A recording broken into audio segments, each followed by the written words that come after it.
안녕하세요. 아름다움을 드리는 페이브 피부과 전문의 손지희입니다. 오늘은 이제 설명드리고 이렇게 피부 관련해서 정보를 드리기에 앞서서 시청자 게시판 질문이 들어왔다고 해가지고 그 질문에 대한 답변을 먼저 드리고 그리고 진행을 해보도록 하겠습니다.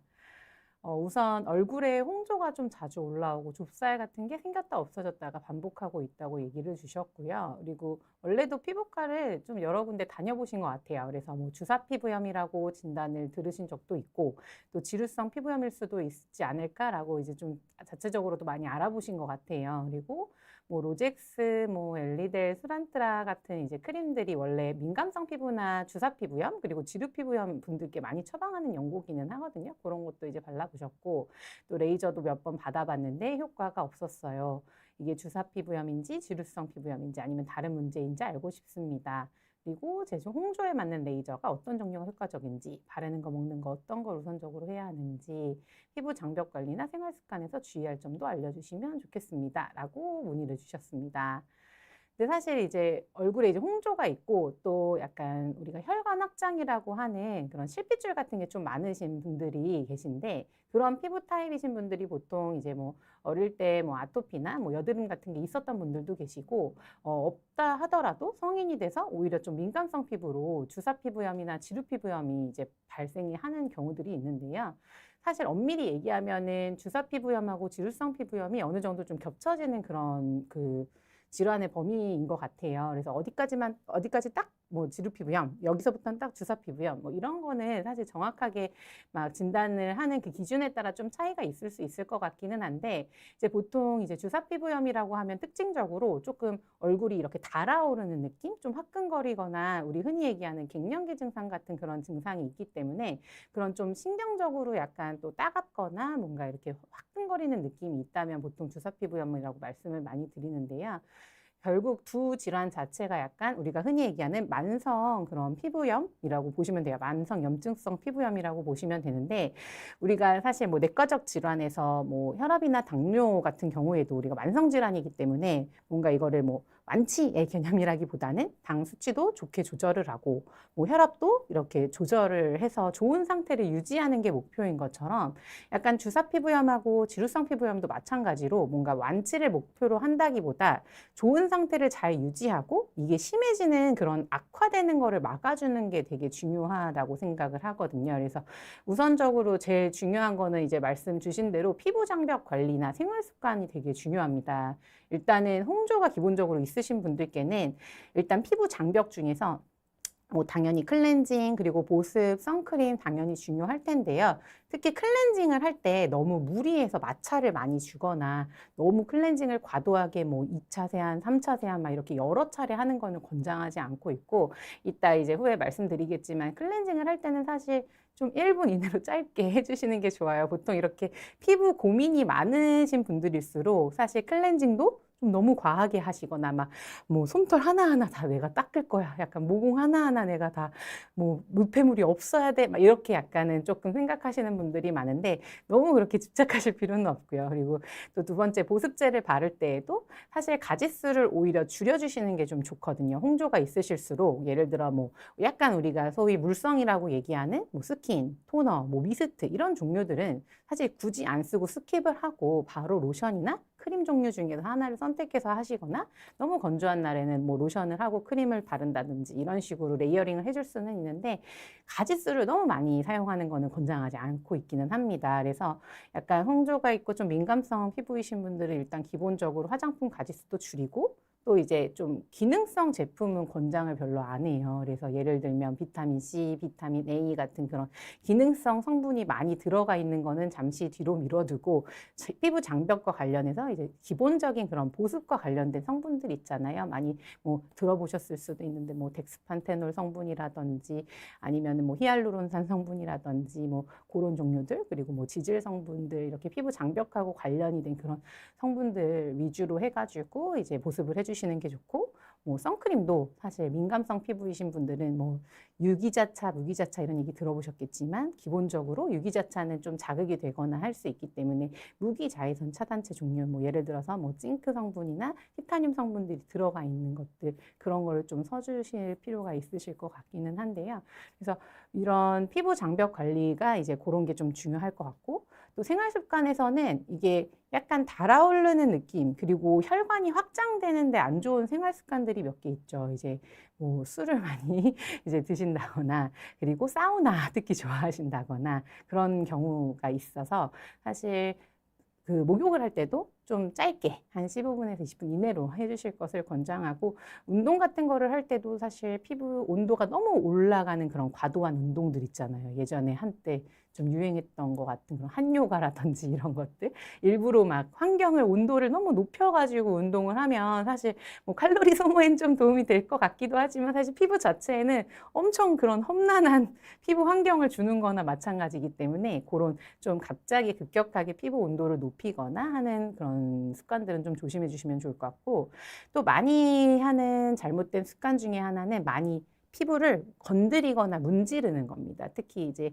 이따 클렌징에서도 나오겠지만 요즘은 사실 그런 도구들이 너무 잘 발달돼 있단 말이에요. 뭐 클렌징 도구도 그냥 손으로 하는 게 아니라 막 거품을 막 이렇게 진동기로 만들어주는 그런 클렌징 기기들도 있고, 심지어 뭐 클렌징 티슈라든지, 뭐 클렌징 패드, 뭐 여러 가지 토너 패드, 뭐 종류가 너무 다양하니까 이제 그런 것들을 쓰다 보면 오히려 피부가 자꾸 쓸리고 마찰이 될 수가 있기 때문에 좀 민감성 피부이신 분들은 가볍게 뭐든지 손으로 뭔가를 유화하거나 뭐 이렇게 약간은 헹구듯이 하거나 이렇게 해주셔야 되는데 도구 사용을 좀 많이 안 하시는 걸 권장드리고 또 그 외에도 이제 홈케어 기기들도 사실 결국에는 뭔가 이렇게 마사지하거나 비벼지는 게 안 좋을 수 있단 말이에요. 그래서 사실 이거는 뭐 주사 피부염이나 지루성 피부염 환자뿐만이 아니라 뭐 기미라든지 이런 좀 민감성 피부이신 분들께는 별로 권장하지는 않아서 그런 마찰 생활 습관에서도 얼굴에 많이 비비거나 손대는 거 이런 걸 좀 주의를 해주시면 좋을 것 같습니다.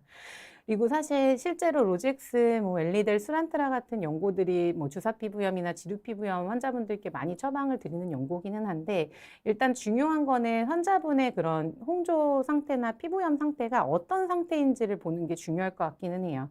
그러니까 혈관 확장이 주인 건지 아니면 농포가 좀 더 많으신 편이신 건지 아니면 피부 자체에는 지금 당장에 염증이 심하진 않은데 막 신경적으로 약간 그런 달아오르거나 따갑거나 화끈거리는 느낌이 많은 건지 이런 거에 따라서 이제 주된 연고 처방이나 뭐 주된 먹는 약 처방이 좀 달라질 수 있기 때문에 가장 좋은 거는 진짜 피부과 전문의 진료를 보시고 상담을 받아보실 걸 권장을 드리고요. 그리고 중요한 게 이제 모든 연고들을 막 잠깐 써봤다가 그만하고 또 안 맞는 것 같아 또 바꿔서 잠깐 썼다가 그만하고 이렇게 하시는 분들이 솔직히 좀 많이 계세요. 근데 연고라는 게 발랐을 때 한 번에 막 좋아지고 그러진 않습니다. 그래서 연고로도 효과를 어느 정도 보려면 그래도 어느 기간을 좀 채워줄 필요가 있는데 이게 아무래도 좀 오랫동안 스트레스 받고 답답하다 보니까 잠깐 한 하루 이틀 써보고 안 맞는 것 같아 다시 바꿔서 또 재처방 받고 또 하다 보면 또 이것도 안 맞는 것 같아서 또 새로운 병원 찾아가고 새로운 연고 찾아가고 이렇게 하시는 경향이 있는데 한 가지 뭔가 치료를 할 때는 어느 정도 그래도 조금은 중장기적인 계획을 세우시고 그거에 맞춰서 치료를 하실 것을 권장을 드립니다. 그리고 저도 이제 레이저 같은 거를 많이 처방을 드리기는 해요. 솔직히 이제 홍조라는 게 혈관이 뭔가 확장이 된 건데 그거를 뭐 먹는 약이나 바르는 거나 아니면 심지어 홈케어만으로는 사실 개선을 하기가 한계가 있는 부분들이 많습니다. 그래서 홍조는 결국 혈관의 확장이기 때문에 보통 혈관 레이저를 많이 권장을 드리고요. 저는 이제 저희 병원에서는 XLV라고 하는 혈관 레이저를 많이 사용을 하고 또 제네시스 모드라는 그런 레이저도 많이 사용을 하고 또 그 외에도 이제 뭐 고주파라든지 이런 피부 장벽에 도움이 되는 그런 레이저 예를 들어 뭐 튠페이스라든지 이런 것들도 하기도 하고요.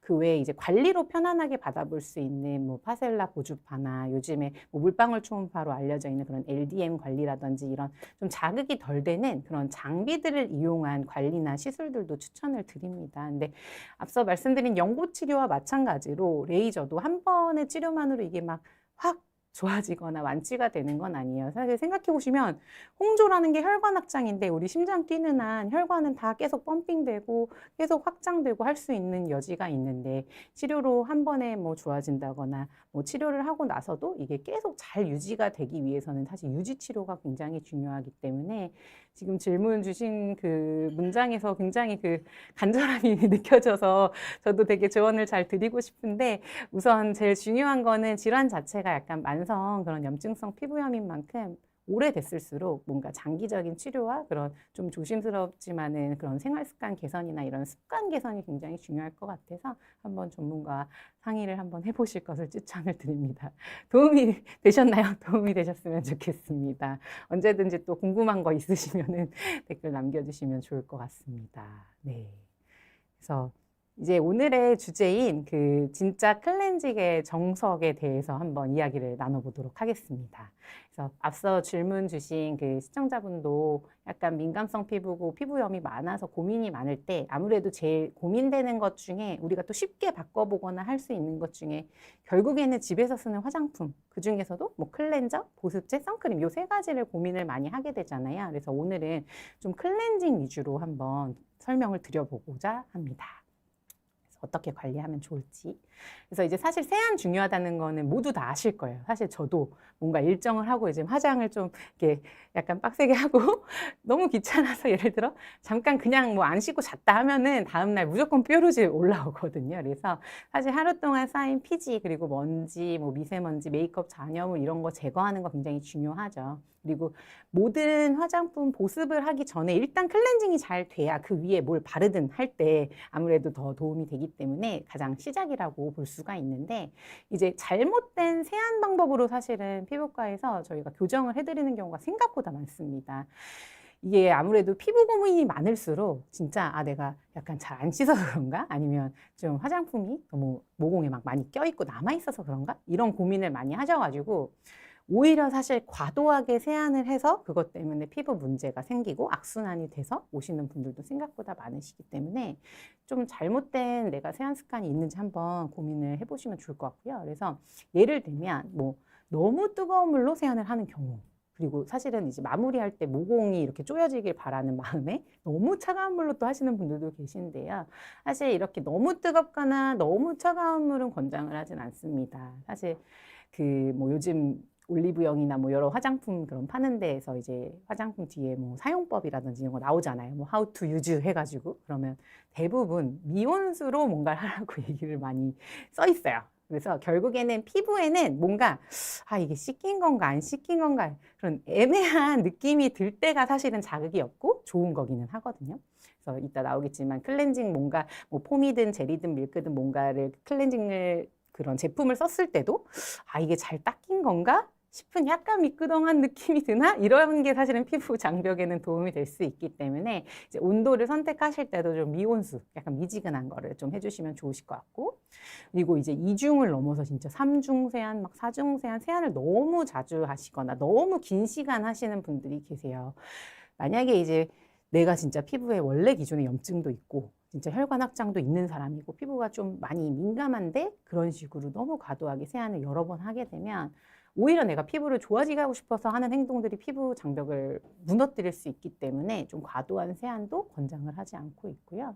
그리고 이제 뭐 아까 말씀드린 것 중에 마찰, 요즘은 진짜 뭐 거품망도 되게 재밌는 것들 많고 전동 클렌저 이런 것도 많고 도구가 많아요. 클렌징 티슈도 많고 뭐 토너 패드 이런 것도 많고, 근데 그런 거를 지나치게 문지르다 보면 마찰 자극으로 피부가 이제 손상되기도 하고 뭐 손상되는 거를 넘어서서 진짜 뭐 색소 침착이나 뭐 기미가 악화된다든지 뭐 이런 약간 더 뭔가 이제 피부가 수렁으로 빠질 수가 있기 때문에 그런 도구 사용을 할 때 조금 조심해 주실 것을 권장을 드리고, 마찬가지로 이제 스크럽도 결국에는 너무 과도하게 내가 각질에 대해서 또 집착하시는 분들 중에 너무 과도하게 뭐 이렇게 코 피지 제거하는 그런 코팩 같은 걸 과도하게 사용하거나 뭔가 알갱이 들어있는 그런 젤 그런 필링 젤 같은 걸 너무 과도하게 사용하거나 해서 오히려 막 건조감이 유발되고 심지어는 가려움 유발돼서 막 접촉 피부염으로 또 피부과 오시는 분들도 많으신단 말이에요. 그래서 결국에는 너무 과한 건 좋지 않다. 이게 좀 중요할 것 같습니다. 너무 안 씻는 분들도 물론 문제가 되겠지만 보통 피부에 관심이 있으신 분들은 너무 많이 씻어서 문제가 되는 경우가 솔직히 더 많으세요. 네. 그래서 이제 피부 타입별로 뭐 세안법을 간단하게 이제 정리를 해 보았는데요.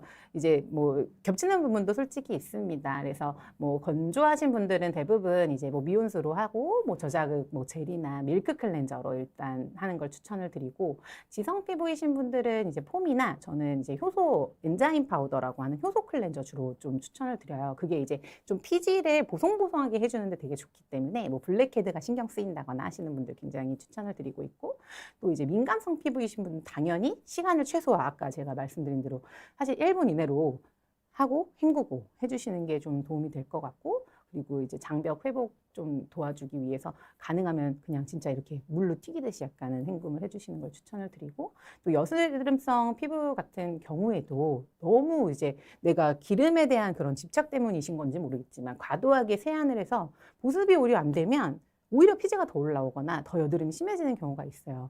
여드름이라고 뭔가를 너무 피지를 막 닦아내려고만 하고 로션이나 크림을 너무 안 바르려고 하고 그러면 오히려 장벽에 문제가 생길 수 있기 때문에 그런 것 좀 조심해 주시고, 또 피지를 조절해 줄 수 있는 클렌저들이 있거든요. 특히 뭐 엔자임 파우더도 도움이 될 수 있지만 클렌징 안에 뭔가 약산성 성분들, 뭐 우리 흔히 얘기하는 아하나 바하 성분 같은 게 섞여 있는 클렌저도 있기 때문에 약간의 기능성 제품들을 좀 활용을 해보시는 것도 도움이 될 것 같습니다.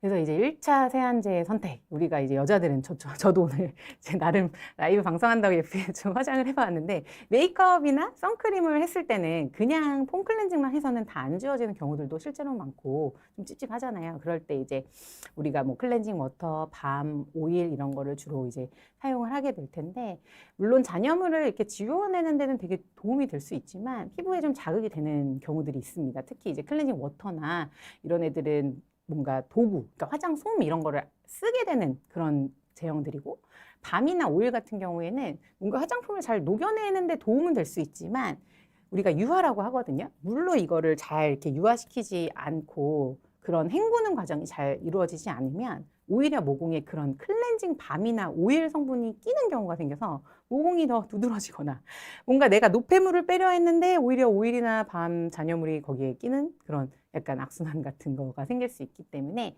그런 걸 조심해 주셔야 돼서, 사실 개인적으로 저는 클렌징 워터나 밤 오일은 포인트 메이크업 한 대 있잖아요. 그런 데 위주로 쓰시라고 추천을 드리고, 뭔가 화장품 도구를 사용할 때도 이걸 막 쓸고 닦고 비비고 하지 마시고 이렇게 붙여놓고 좀 시간을 두시고 이렇게 녹이세요. 녹이고 그 다음에 떼고 손으로 유화시키고 요 과정을 하라고 말씀드립니다. 사실 클렌징 워터나 밤 오일을 굳이 풀페이스로 클렌징을 할 이유가 있나? 요거는 저도 잘 모르겠어요. 물론 이제 화장을 좀 전문적으로 하시거나 뭐 저보다 화장 이렇게 여러 레이어로 잘 하시는 분들 같은 경우에는 좀 필요할 수 있겠지만, 저처럼 그냥 가볍게 이렇게 데일리로는 굳이 이거를 전체적으로 다 할 필요는 없을 것 같다. 그래서 사실 이제 피부과에 오시는 분들도 얘기를 나눠보다 보면 마치 클렌징을 할 때 왠지 얼굴 전체를 다 써야 할 것 같은 그런 느낌을 많이 주세요. 클렌징 오일 왠지 다 얼굴 전체 해야 될 것 같고, 심지어 보습제인 로션이랑 크림도 왠지 얼굴 전체 다 발라야 될 것 같고 이렇게 얘기하시는데, 사실 포인트 부분 약간 나눠서 생각을 해보셔도 괜찮습니다. 보습제도 만약에 내가 크림이 좀 뭔가 무거워. 근데 약간 볼이나 이런 이마나 이런 한가운데는 좀 건조해. 그러면 얼굴 전체는 로션 바르실 때 뭐 이마나 양볼은 뭐 크림을 바르고, T존 이런 콧잔등이나 뭐 턱끝이나 이런 피지 많은 미간 이런 데는 굳이 크림을 안 발라도 된다. 이렇게 말씀을 드리기 때문에 한번 내 얼굴을 부분 한번 뜯어보세요. 한번 뜯어보시는 것도 좋고요.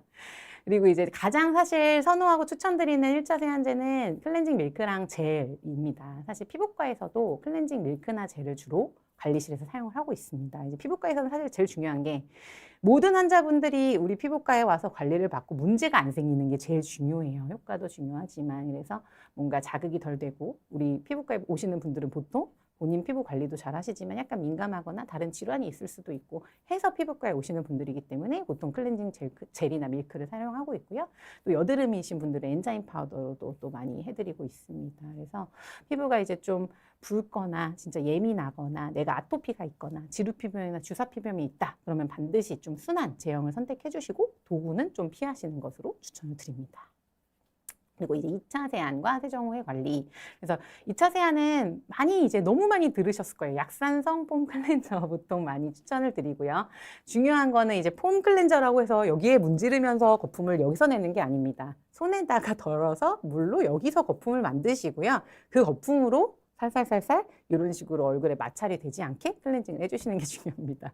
솔직히 남성분들 특히 여기서 벅벅벅벅 거품 내세요. 근데 저도 바쁠 때 물론 그래요. 근데 원칙은 이제 손에서 거품을 내시고 얼굴에서는 피부와 피부가 마찰이 되지 않게 진짜 거품으로 이렇게 미끄러지듯이 하는 거를 추천을 드리고 있고요.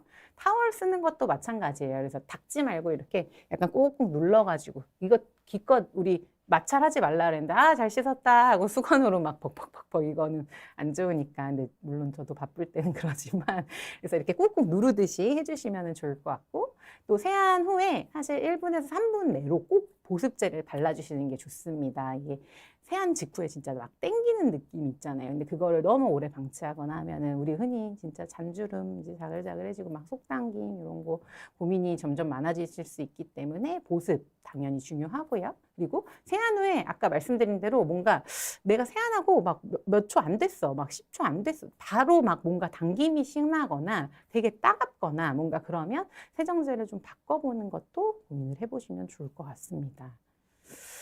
그래서 이제 뭐 세안에 대한 오해, Q&A 요거 피부과 이제 진료실에서 환자분들이 많이 물어보시는 질문을 몇 개 가져와 봤습니다. 그래서 아침에도 꼭 세안제를 써야 하나요? 그래서 네, 쓰셔야 합니다. 라고 말씀을 드립니다. 사실 잘 때 밤에 우리 얼굴에서 분비되는 그런 노폐물들이 꽤 많고요. 사실 우리 흔히 잘 때 쓰는 침구, 베개, 쿠션 이런 데도 뭐 여러 가지 미세먼지, 그다음에 피지 거기 묻어 있는 것들, 심지어 뭐 진먼지 진드기 뭐 여러 가지가 있기 때문에 가볍게 이제 약산성 세안제를 이용해서 그냥 1차 세안만 해주시는 것도 나쁘지 않을 것 같습니다. 그래서 물만 세안하는 건 별로 권장하지 않습니다.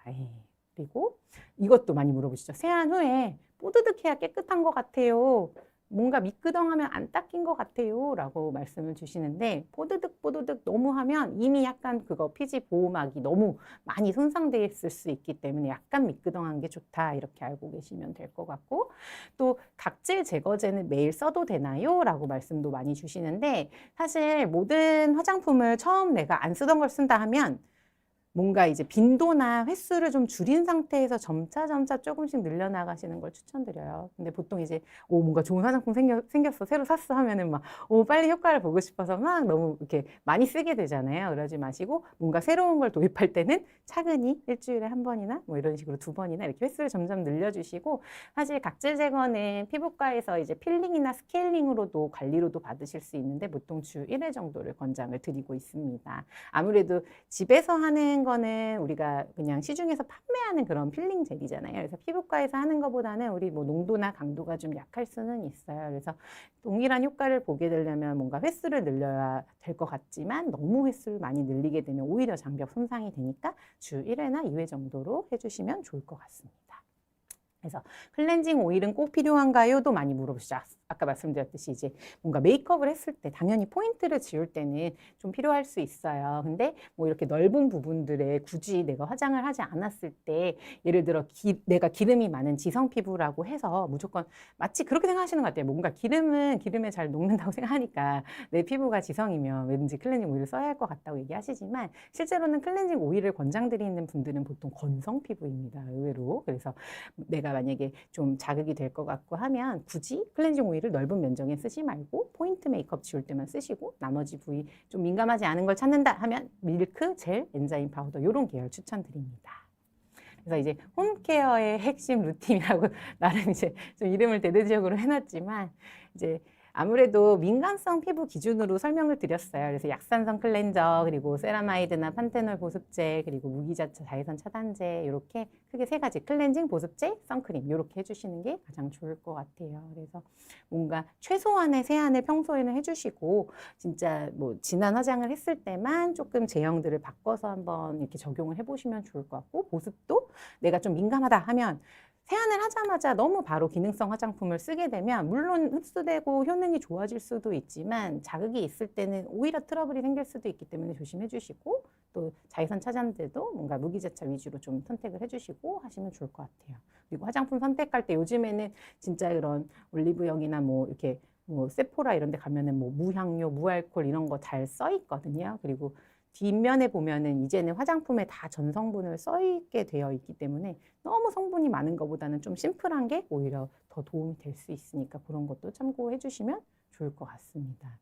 그래서 사실 이런 홈케어 방법을 가르쳐 주는 경우가 별로 없기는 해요. 그러니까 왜냐하면 저도 제가 고등학생 때 이제 수능 끝나고 막 이제 자유다 해가지고 그때 화장품 그 당시에는 뭐 토니모리, 미샤 이런 게 유행해가지고 로드샵을 막 다니면서 처음 이제 화장품을 살 때 그때 그냥 옆에 있는 그런 판매하는 언니들이 막 이거 하면 좋아, 이거 어떻게 써야 막 이거 이렇게 하면 좋아 이렇게 알려줘서 사실은 처음 화장품을 접하는 경험을 했었는데 사실 요즘에도 청소년기 분들이라든지 심지어 성인분들도 뭔가 화장품이나 이런 클렌징 뭔가 선택을 하거나 사용 방법에 대해서 직접 알거나 배우기가 쉽진 않은 것 같습니다. 물론 지금처럼 이제 유튜브나 요즘에는 워낙 그런 정보들이 다양하니까 그래서 뭐 얻을 수 있는 정보는 많지만 그게 내 피부에 맞는지는 모르잖아요, 사실. 그래서 SNS에서 아무리 유행하는 그런 클렌징법이나 뭔가 화장품 사용하는 방법들이 있다 하더라도 그게 그분한테는 당연히 잘 맞을 수 있어요. 근데 그게 내 피부에도 과연 맞느냐, 이거는 한 번 정도 의심을 해보시고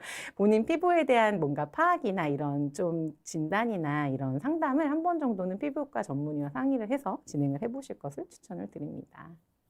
그래서 이게 좀 자꾸 진짜 클렌징의 정석이라고 써서 제가 좀 부끄럽지만 제 개인적인 생각일 수도 있기는 해요. 왜냐하면 사실 정답은 없는 것 같아요. 사람마다 진짜 피부 타입도 다르고 내가 효과를 보는 게 좀 다를 수 있기는 한데 이제 저는 기본적으로 질환도 같이 함께 보고 있는 피부과 전문의로서 약간 민감한 분들이나 이미 피부염이 있는 분들을 기준으로 한번 설명을 드린 거라서 한번 요 정리된 내용 한번 참고해서 뭐 실천해 주시면 가장 좋을 것 같습니다. 그래서 이제 뭐 사실 용어들이 되게 다양하잖아요. 그래서 진료를 볼 때도 뭐 환자분한테 뭐 엔자임 파우더 클렌저 들어보신 적 있으세요? 하면은 요즘에 저 알아요. 뭐 효소 파우더 말씀하시는 가루로 된 거 뭐 이렇게 얘기하시는 분들도 있지만 처음 들어보시는 분들도 많으시거든요. 그래서 클렌징 종류가 제형이 생각보다 다양합니다. 폼만 있는 게 아니고요. 그래서 그런 뭐 새로운 제형에 대해서도 궁금하시면 한번 찾아보시고 하면 좋을 것 같고 뭔가 이제 스케일링이나 요즘 그런 각질 제거 제품, 홈케어 제품도 굉장히 많은데 사실 피부과에서 도움을 받을 수 있는 그런 제품이나 그런 성분들도 있어요. 아무래도 피부과에서 하는 그런 시술이나 관리인 만큼 좀 자극도 덜하고 뭔가 안전성도 그래도 입증된 거를 선택을 해서 여러 그런 피부과 의원들에서 사용을 하고 있는 거니까 만약에 내가 집에서 홈케어로 한계를 느낀다면 좀 전문가의 진료를 보는 것을 추천을 드리고요. 그리고 이제 어느 정도 클렌징을 내가 집에서 잘 했어. 그런데도 불구하고 뭔가 피지나 블랙헤드나 뭔가 뾰루지나 이런 게 생길 수 있어요. 그러니까 예를 들면 이겁니다. 우리 양치 열심히 하잖아요. 하루 3번 열심히 하고 하는데도 치과 검진도 가고 치과에서 뭐 1년에 한두 번 정도 스케일링 다 하시잖아요. 그러니까 그런 것처럼 뭔가 내가 클렌징을 아무리 잘 하고 있다 하더라도 뭔가 과도하게 노폐물이 낀 것 같거나 피지가 끼는 것 같아서 트러블이 올라온다 하면은 좀 피부과에서 도움을 받아보시면 좋아요. 그래서 예를 들어 뭐 받아볼 수 있는 그런 가벼운 관리들 중에 뭐 블랙헤드 제거를 하는 그런 블랙헤드를 제거하는 피부과에서 사용하는 그런 전용 약간의 약물 같은 그런 기능성 화장품 같은 거로 녹여내는 그런 관리들도 있거든요. 그리고 뭐 아쿠아필이라고 들어보셨을 수도 있지만 이렇게 약간 석션이라고 하죠. 막 이렇게 그 진공청소기처럼 이렇게 흡입을 해서 우리 모공에 있는 피지를 뽑아내는 그런 방식들도 있고 요즘에는 이제 산소 버블 마스크 폼이라고 해가지고 이렇게 산소 버블들이 이렇게 막 약간 그 ASMR처럼 톡톡톡톡톡톡 하면서 피부에서 거품이 이제 작용을 하면서 약간 염증이나 이런 피지 같은 거를 조절해주는 그런 것들도 있고 실제로 이렇게 산소 돔을 씌워놓고 케어를 하는 것도 있고 그리고 전류를 흘려가지고 또 케어를 하는 것도 있고 하기 때문에 뭔가 내가 클렌징 아무리 잘하고 피부 상태가 그래도 한 번 정도는 점검을 해볼 필요가 있다 이렇게 느끼시면은 그런 관리 도움을 받아보실 것도 추천을 드립니다. 그래서 이제 결국에는 클렌저 선택의 핵심은 정확하게 내 피부 타입을 한번 보셔야 한다는 거. 그리고 홈케어는 조금 마라톤이다. 그러니까 내가 한번 사용해보고 안 맞는 것 같아 또 바꾸고 안 맞는 것 같아 또 바꾸고 너무 이러지 마시고 뭔가를 효능을 보거나 내가 이게 잘 맞는지 보려면 그래도 어느 정도 좀 꾸준히 사용하는 것도 필요하니까 아까 이제 연고 같은 거 사용할 때도 조금 기간을 두시라고 말씀드린 거와 유사하다고 보실 것 같고 또 홈케어와 시술이 이제 파트너 관계 그러니까 하는 목적이 우리가 결국에는 내가 좋은 피부를 얻기 위한 목적은 같지만 영역이 좀 다르기 때문에 도움을 좀 받으시면 도움이 될 것 같습니다. 그래서 이제 저의 좀 간단할 수도 있지만 그런 클렌징에 대한 이야기를 먼저 나눠봤고요. 이제 Q&A 타임을 통해서 뭔가 질문이 들어온 거에 대해 제가 도움을 드려보는 시간을 가져볼까 합니다. 그래서 사실 클렌징이 진짜 기본인데 알려주는 데가 별로 없어가지고 제가 최근에 좋은 기회로 진짜 정독도서관 그 선생님들하고 중학교에 방문을 해가지고 그 중학생들 피부 관리하는 법이라든지 이런 걸 교육을 해준 적이 있거든요. 근데 생각보다 애들이 처음에는 뭐지 하다가 나중에는 엄청 질문도 많이 하고 되게 뿌듯했던 기억이 있습니다. 그래서 오늘도 궁금한 거 있으시면은 나름 좋은 기회라 생각해 주시고 질문 많이 주시면은 답변 꼼꼼하게 해드리도록 노력하겠습니다. 네. 네. 피부가 하얗고 얇은 편인데요. 각질 제거랑 뽀드득한 세안하다가 양볼에 평상시에도 붉은기가 생겨서 피부과 갔더니 염증은 없대요. 2달째 홍도가 지속되는데 회복될까요? 라고 말씀을 주셨습니다. 그래서 사실 이제 붉은기가 있는데 뭔가 피부과에서 염증은 없다 하면 뭔가 농은 없고 그런 감염이 의심되거나 그런 상황은 아닐 가능성이 있는데 붉은기가 좀 오래되는 경우에 사실 일단 기본적으로는 우리가 처음에 장벽 회복, 그러니까 로션이나 크림으로 해서 안 되는 경우에는 진짜 필요한 경우 연고 같은 거를 처방을 받아서 시도를 해보는 것도 있고요. 또 아토피 애들이 그런 먹는 일종의 약간 먹는 보습제 같은 우리 뭐 달마지구 종자나 에보프린 같은 거를 통해서 장벽 회복을 하는 거를 같이 시도를 해볼 수도 있는데 그런 바르는 것만으로도 해서 개선이 잘 안 된다 하면은 진짜 장비의 도움이 필요한 경우들도 있어요. 그래서 가볍게는 그런 LDM 초음파 또는 고주파를 이용한 장비를 좀 이용을 해서 관리를 받아보거나 아니면 결과적으로 이제 근본적으로 혈관에 대한 치료가 필요한 경우도 있기 때문에 혈관 레이저를 추천을 드리는 경우도 있어서 꼭 염증이 없는 그런 홍조라 하더라도 치료 방법은 다양하게 있으니까 한번 진료를 봐보시면 좋을 것 같습니다. 그리고 선생님 저희 엄마가 접촉성 피부염이 1년 정도 유지되시다가 얼굴 전체로 안면 홍조와 여드름 같은 것이 나타났는데 이게 주사 피부염으로 봐야 할까요?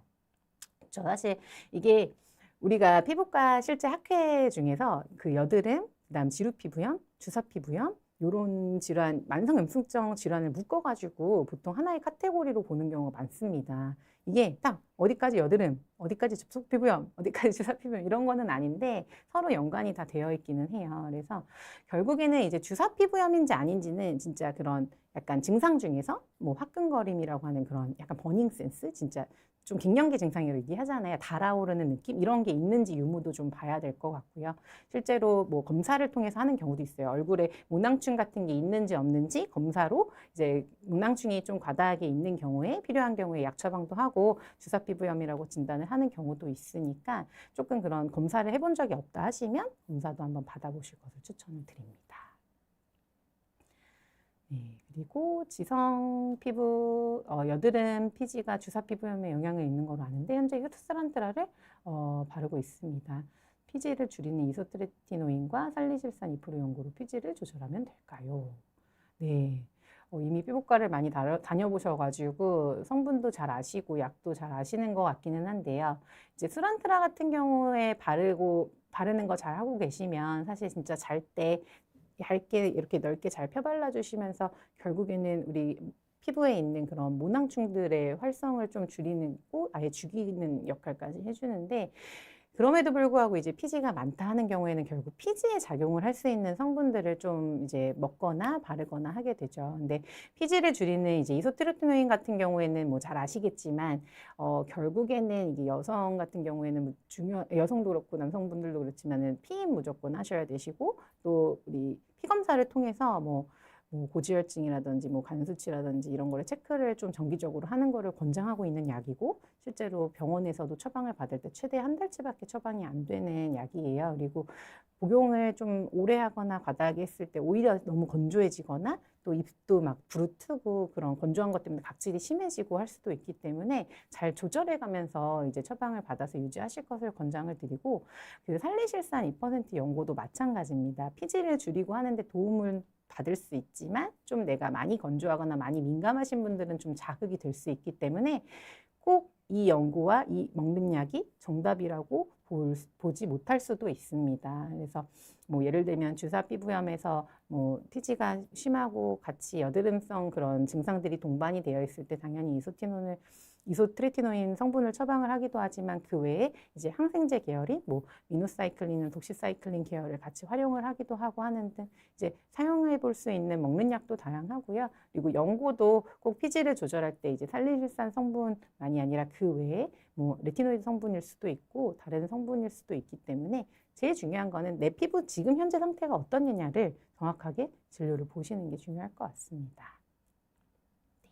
그리고 여드름이 안 나면 아침에 물로만 해도 괜찮을까요? 이거 아까도 말씀드렸지만 사실 저는 개인적으로 물 세안만 하는 거는 권장하지 않습니다. 우리가 이게 외부에서 달라붙는 그런 진짜 뭐 미세먼지든 뭔가 노폐물이든 이런 것도 있지만 내가 만들어내는 그런 노폐물들도 많고 우리 사실 잘 때 땀도 많이 흘리고 얼굴에 자고 일어나면 약간 기름도 돌고 기름들이 이제 베개에 막 묻다 보면 진짜 거의 베개에도 뭐 세균이나 심지어 곰팡이나 뭐 진먼지 진드기나 이런 것들이 있을 텐데 그걸 물로만 세안하는 거는 권장하지 않고 아침에 좀 너무 과하지 않게 그러니까 가볍게 진짜 약산성 클렌징 폼이나 아니면 젤이나 뭐 밀크 클렌저로 가볍게만 한번 세안을 해보시는 것은 어떨까 생각이 듭니다.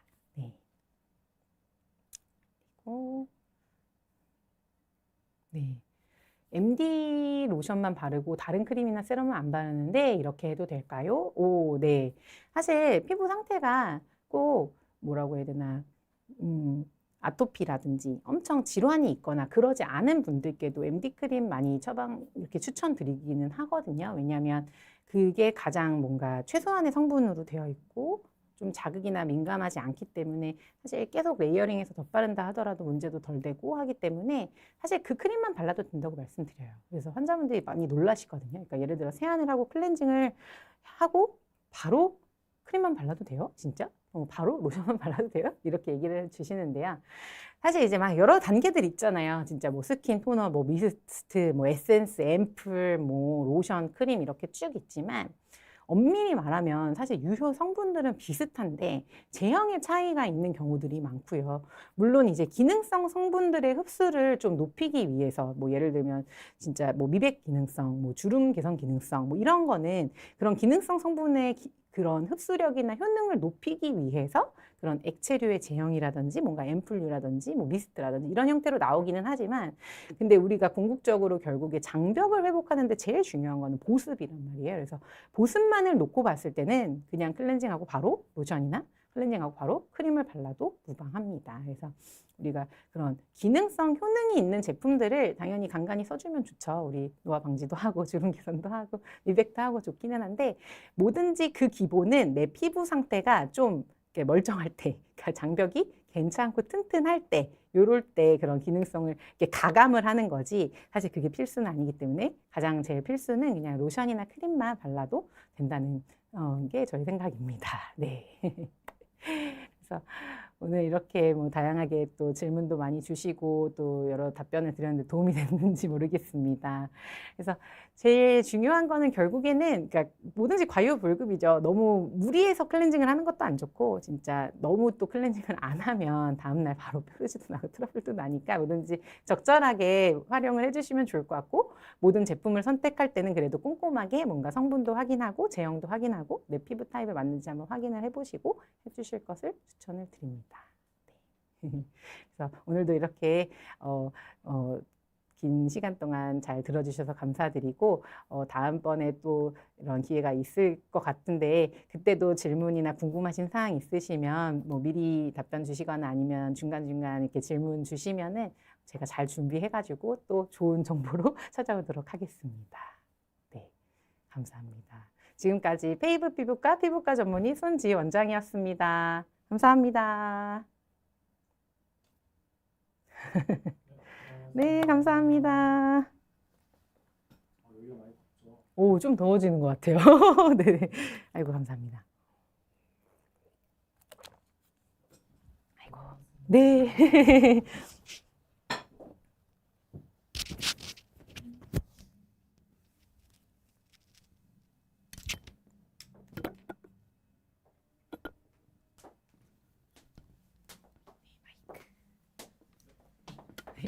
고생 많으셨어요.